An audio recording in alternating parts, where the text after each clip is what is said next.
जो टीवी पर नहीं दिखाया जाता वो दिखाते हैं हम, देश से लेकर शहर तक। हर पल की खबर, शहर का सबसे तेज न्यूज नेटवर्क औरंगाबाद तक। शहर की अपडेट्स के लिए सब्सक्राइब कीजिए औरंगाबाद तक।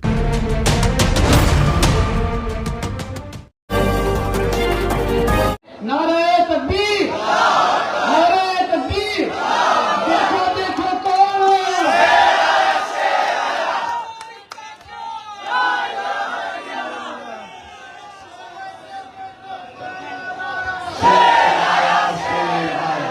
अस्सलामुअलैकुम रहमतुल्लाहि व बरकातहू। स्टेज पर मौजूद मजलिस इत्तेहाद मुस्लिमीन के तमाम जिम्मेदारान, वारिस पठान साहब, अतीक भाई, मुबारक से आए हुए सैफ पठान साहब, वहाँ बैठ जाइए।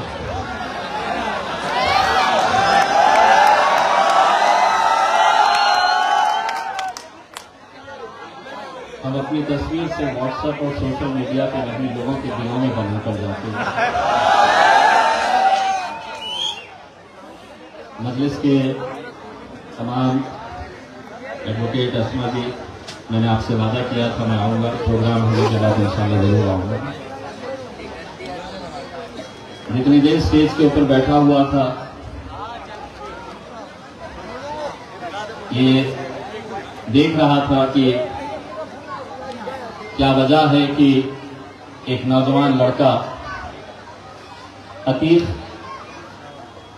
चुनावी मैदान में उतरता है और कुछ ही दिनों के अंदर यहाँ की फिजा बदल जाती है, यहाँ की हवा बदल जाती है। मैं एक बात का एतराफ़ करना चाहता हूँ, असदुद्दीन अवैसी, अकबरुद्दीन अवैसी साहब के बाद मैं अपने से बड़ा लीडर अगर किसी को मानता हूं तो वो अतीक सर को मानता हूं।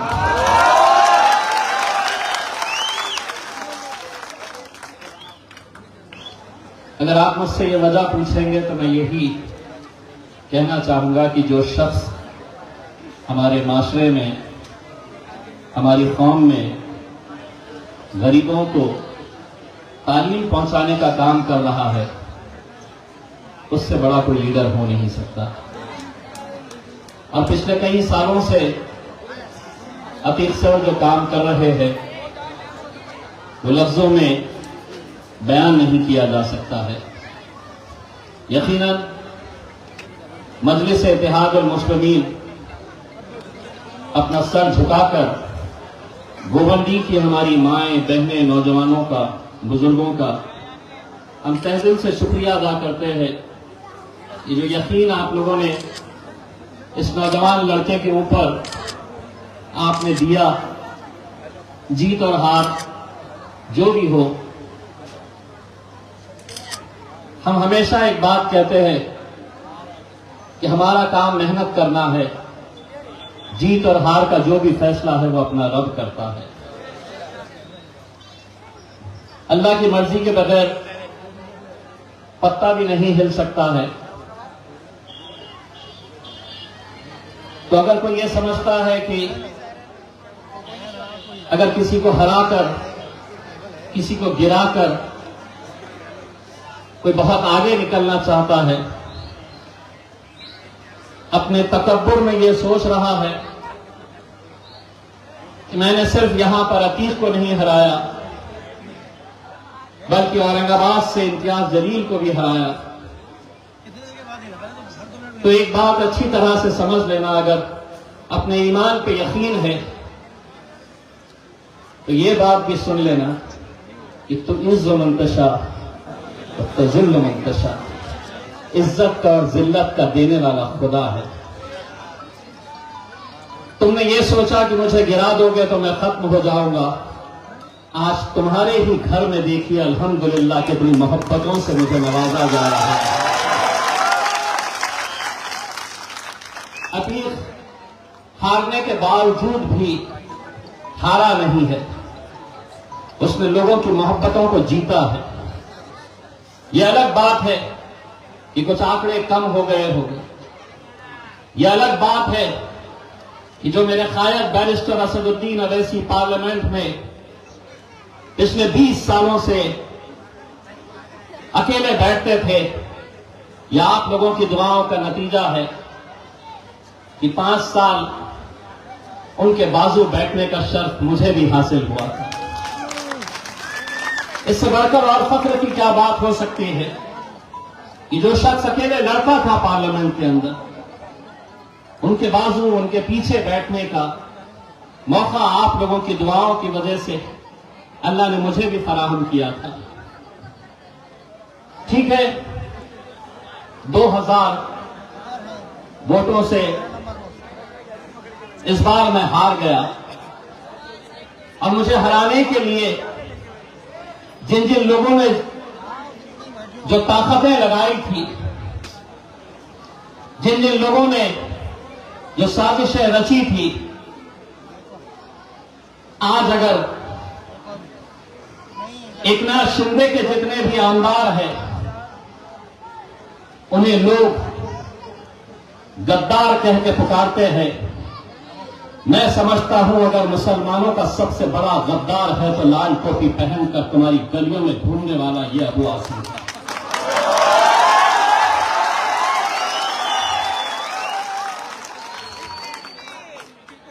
और अगर मैं झूठ कह रहा हूं तो बताओ मुझे, कितने की डील हुई थी, कितने का सौदा हुआ था देवेंद्र फडणवीस के साथ? इम्तियाज जलील को हराना है, तुझे हमारी मदद करनी होगी। मैं जानता हूं दौलत इतनी कमा लिया है कि अंदर जाने का डर सता रहा था, तो सोचा कौम का सौदा कर लो। एक बात अच्छी तरह से समझ लेना, आगाज तूने किया है, अंजाम तक तुझे इंशाअल्लाह हम पहुंचाएंगे। गोवंदी की आवाम पहुंचाएगी। जिन मां ने, जिन बुजुर्गों ने हमारी हार पर, अतीत की हार पर अपने आंसू बहाए, गिड़गिड़ा कर रोए, मैंने कितने ऐसे बुजुर्गों को, कितने ऐसे घरों में उस दिन खाना नहीं बना क्योंकि वो अफसोस मना रहे थे ये नौजवान लड़के के हार का, औरंगाबाद से इम्तियाज जलील के हार का। लेकिन हम यही कह रहे थे कि हम गिरे हैं, इसका मतलब ये नहीं है कि हम उठेंगे नहीं। इसका मतलब ये नहीं है कि अब हम खड़े नहीं होंगे, दौड़ेंगे नहीं। मुझे अतीक ने कल बताया, इम्तियाज भाई 2 दिन पहले परमिशन मिली थी, लेकिन पुलिस वाले अब कह रहे हैं कि ये इलाके में जलसा नहीं होना, बहुत दबाव डाला जा रहा है। मैंने अतीत से कहा, इलाके कुत्तों के होते हैं।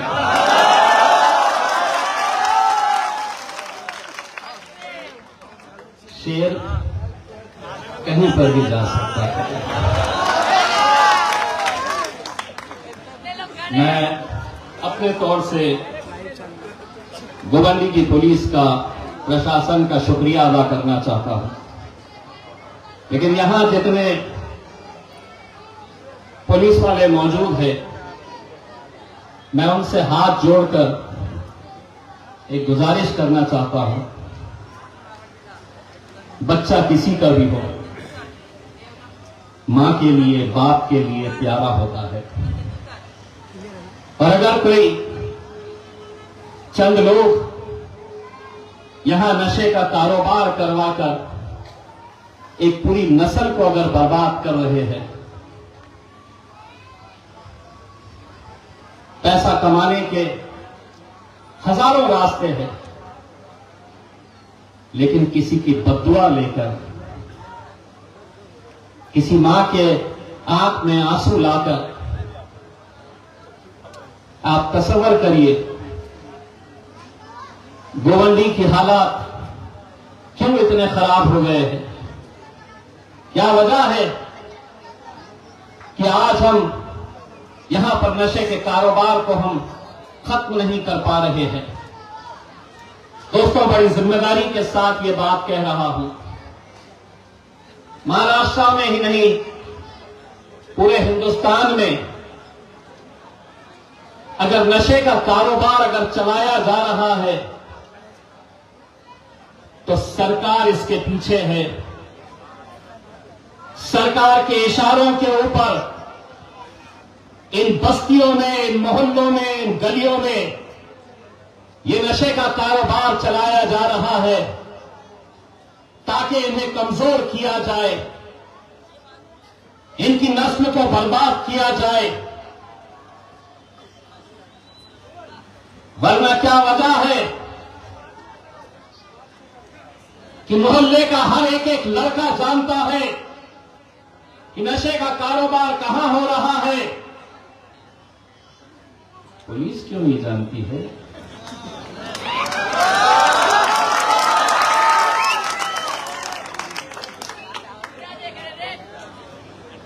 जानती है, सब अच्छी तरह से जानती है। हम आपकी तरफ से गोवंडी की पुलिस को एक पैगाम देने के लिए आए हैं।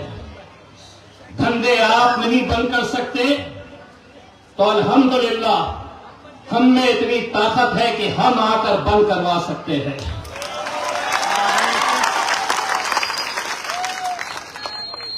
हम कब तक अपने नौजवानों को ऐसे ही अपनी आंखों के सामने मरते हुए देखें? और ये सिर्फ गोवंडी की बात नहीं है, मुसलमानों की आबादी मुंद्रा में है, वहां पे भी जहां जहां पर आपकी आबादी है वहां पर यह काम किया जा रहा है। मैं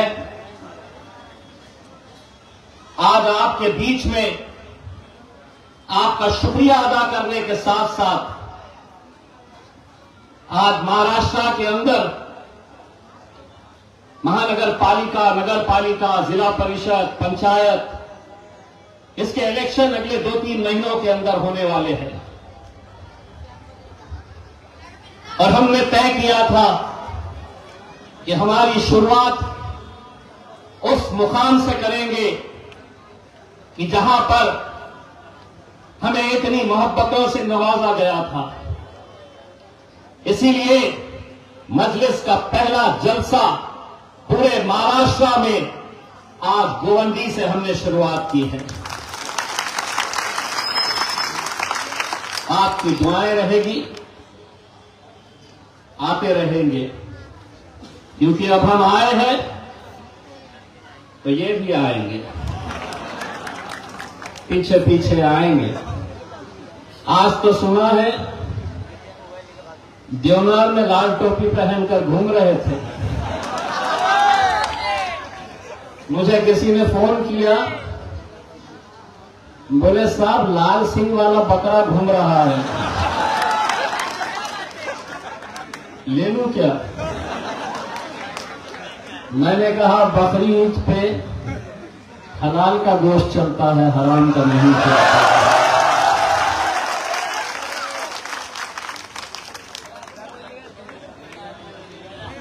नौटंकी बनकर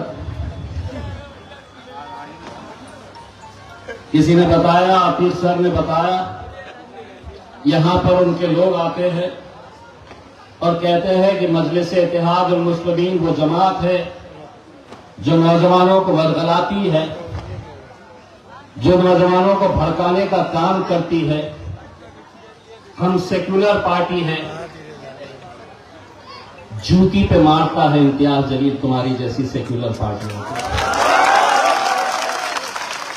सूती पे रखते हैं हम उन तमाम सियासी पार्टियां जो अपने आप को सेक्युलर कहती है, क्योंकि जब तुम पर वक्त आता है तो क्या नरेंद्र मोदी, क्या एकनाथ शिंदे, क्या अजीत पवार, क्या शरद पवार, क्या अखिलेश पप्पा, सब एक ही थाली के चट्टे बट्टे हैं। और अगर हम फिरका परस्त हैं तो है, जो भाषा तुम्हें समझ में आती है वो भाषा में जवाब देने का हुनर अगर किसी के पास है तो वो मेरे कायद बैरिस्टर असदुद्दीन अवैसी के पास है। तो बकरे की मंडी में घूमते रहे, वो कुवैत चला गया, कतर चला गया, जिद्दा चला गया। मेरा कायद इंटरनेशनल लेवल पे घूम रहा है, तो मैं बकरों के बीच में जाके बैठ क्यों गया? आज अल्हम्दुलिल्लाह इस मुल्क के एक एक मुसलमानों को इस बात का फख्र होना चाहिए,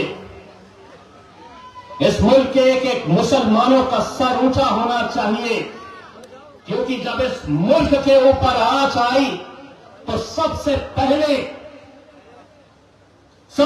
पहले हमारे मजहब ने जो हमें सिखाया है मुल्क से वफादारी, अगर इसका सबक किसी ने बताया है, चीख चीख के पड़ोसी मुल्क को लताड़ा है, तो वो मेरा कायद बैरिस्टर असदुद्दीन अवैसी है। क्या कसूर था उन लोगों का? आज हर सियासी पार्टी ये नहीं खाना, ये नहीं पहनना, ये जमीन तुम्हारी नहीं, ऐसा बोलना, अजान नहीं देना,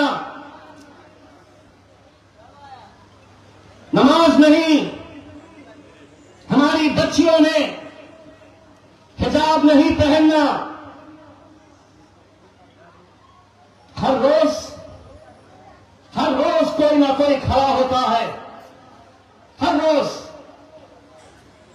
एक नया फतूर छोड़ देता है, दिन भर मीडिया के ऊपर हंगामा चलते रहता है, हमको रोका जाता, हमसे वफादारी का सबूत मांगा जाता। लेकिन एक बात अच्छी तरह से हम गोवंडी की आवाम की तरफ से ये बात आपको बता रहे हैं,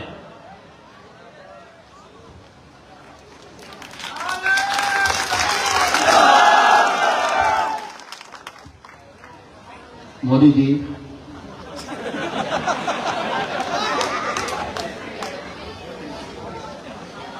मित्रों, आप क्या समझ रहे हैं? आप हमें परेशान करेंगे तो हम कहीं चले जाएंगे? ना, कहीं नहीं जाने वाले। ये मुल्क जितना आपका है, जितना देवेंद्र फडणवीस का है, जितना एकनाथ शिंदे का है, जितना शरद पवार का है, जितना अजीत पवार का है, जितना अखिलेश पप्पा का है, उतना ही ये मुल्क हमारा है। बार बार कितनी मर्तबा हमने समझाना आपको, क्यों नहीं समझ में आ रहा आपको? आप समझ रहे हैं कि इनको ऐसा परेशान करो ये कहीं चले जाएंगे। मैं कुर्सी के ऊपर बैठा हुआ था, बार बार मेरे भाई पे नजर जा रही थी।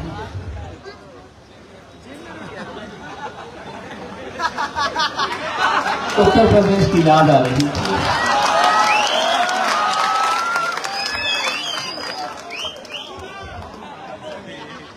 इनको देख रहा था और मैं उत्तर प्रदेश की याद मुझे सदा रही। एक दिन तकरीर में कह दिए यहाँ के मुसलमानों ने कटोरा उठाना और पाकिस्तान चले जाना लगाए सोन तखले।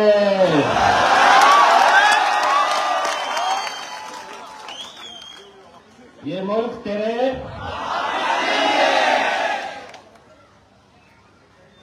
मैं जैसी बोला पुलिस वालों ने कैमरा उठा लिया। मैं बोला बनाते केस बनता अपने पे। कहां से बनेगा जी, हमने तो सिर्फ आधा बोले है ना, आधे पे केस थोड़ी बनता है, सबूत तो पूरा चाहिए होता है। ये मुल्क तुम्हारे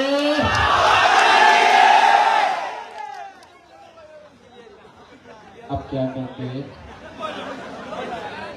अब क्या करते, लाल सिंह वाला बकरा फोन करेगा बनाओ केस, हम बोलेंगे ये बकरे ये ले।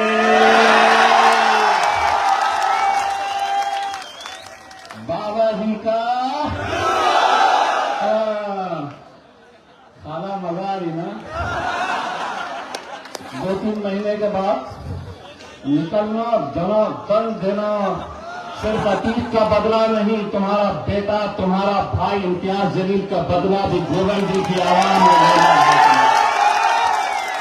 यकीन मानिए, यकीन मानिए, मैं आपसे वादा कर रहा हूं कि कहीं पर भी कितनी सीटें आ जाए, गोविंदी के अंदर अगर आप लोगों ने मजलिस को कामयाब किया तो सबसे पहला जीत का जश्न इंशाअल्लाह हम गोवंदी के अंदर मनाएंगे, जिसके अंदर असदुद्दीन अवैसी साहब भी यहां पर आए। मेरे भाइयों, हम एक ऐसे दौर से गुजर रहे हैं जहां कोई अपना नहीं है, कोई तुम्हारे साथ खड़े रहने वाला नहीं है। हमारी लड़ाई, ये मेरे को पीछे से बोल रहे 4 मिनट बचे हैं, T20 के अंदर आखिरी ओवर के अंदर ही बैटिंग चलती है। तो ये है कि आपकी लड़ाई आप ही को लड़नी है। आप अच्छी तरह से उस मंजर को जानते होंगे जब मेरे नबी करीम सल्लल्लाहु अलैहि वसल्लम के खिलाफ गुस्ताखी हुई तो हमने कहा कि हम 4 लोग 10 लोग जाकर किसी पुलिस अधिकारी को हम निवेदन देके तस्वीरें नहीं छपाएंगे। अगर तुझे भाषा रास्ते की समझ में आती है तो हम रास्ते पे आएंगे। और अल्हम्दुलिल्लाह पूरे हिंदुस्तान की तारीख के अंदर मेरी कोई हैसियत नहीं थी, मेरी कोई ताकत नहीं थी, लेकिन मेरे आका मेरे रसूल मोहम्मद सल्लल्लाहु अलैहि वसल्लम का नाम जब आया तो अल्हम्दुलिल्लाह महाराष्ट्र की सड़कों के ऊपर सरों का समंदर नजर आया। एक एक नौजवान रास्ते के ऊपर निकल आया।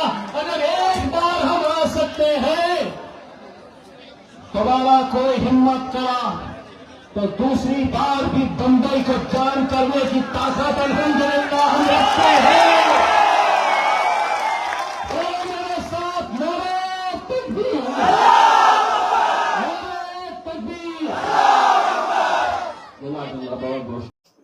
औरंगाबाद तक मीडिया जो है वो पिछले कई सालों से बहुत अच्छी खिदमत दे रहा है, लोगों तक खबरें पहुंचाने का काम कर रहा है और उसकी रीच बढ़ रही है। उन्हें सिल्वर बटन मिला है, मैं उनको मुबारकबाद देता हूं और उम्मीद करता हूं कि आगे उनको सिल्वर की जगह गोल्ड भी मिले, गोल्ड के बाद प्लैटिनम भी मिले और वो इसी तरह से लोगों का काम करते रहे। शुक्रिया।